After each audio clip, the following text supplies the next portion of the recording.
It's time for this fiberglass boat to go to the dump. Unfortunately, where we live, you can't just drive the boat to the dump and offload it. So we will cut it up into manageable pieces using only a chainsaw. If you have never used a chainsaw before, then don't learn on a boat. If you have experience with a chainsaw and want to attempt this, then be sure to wear safety glasses and a face shield. You don't want little pieces of fiberglass or metal embedded in your face or eyes.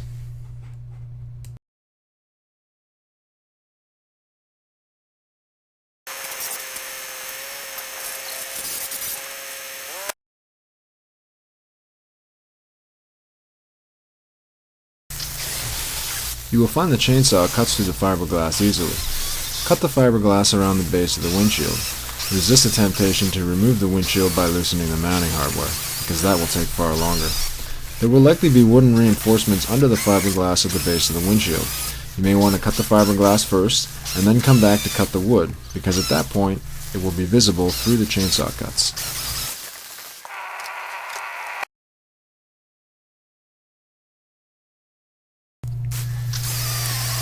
When you cut out the dash, you will likely encounter metal trim. Cut the fiberglass close to the trim without touching the chain to any metal. You should be able to easily break out any remaining fiberglass and the trim next to the cuts by hand.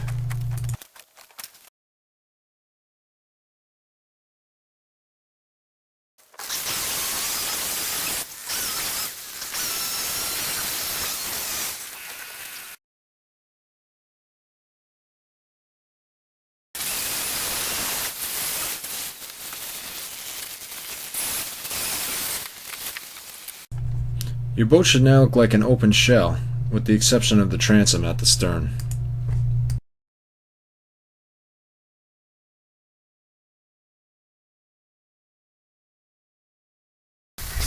Your boat likely has perimeter trim running along the outside of the hull near the top. It is easiest to cut this from the inside because of the way the sides of the boat flare outwards. The trim will generally be situated on a chine. Use this chine as a guide to avoid hitting the trim. Once you have cut the perimeter trim off the boat, make relief cuts in the fiberglass to allow you to bend it into more manageable pieces.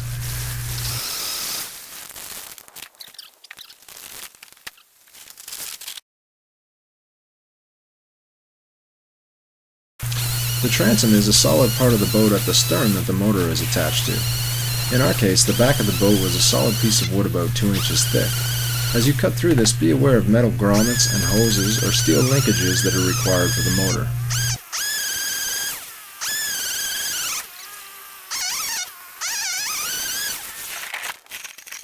Your boat should now look something like this.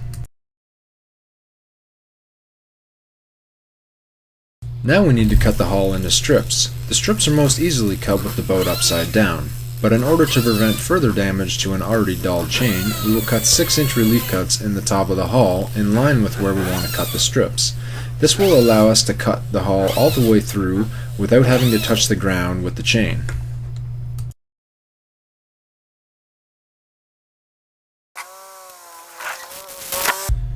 Before we get started cutting the hull into strips, let me show you what the cross section of the boat looks like. As you can see, the cut has to be relatively deep, and you will be cutting through various layers and materials. Now that the boat is upside down, you can cut through the floor and be confident that you have lots of room between the bottom of the cut and the ground.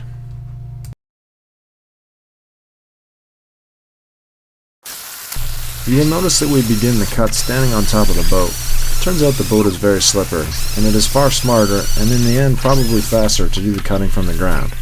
You don't want to slip and land on a moving chain.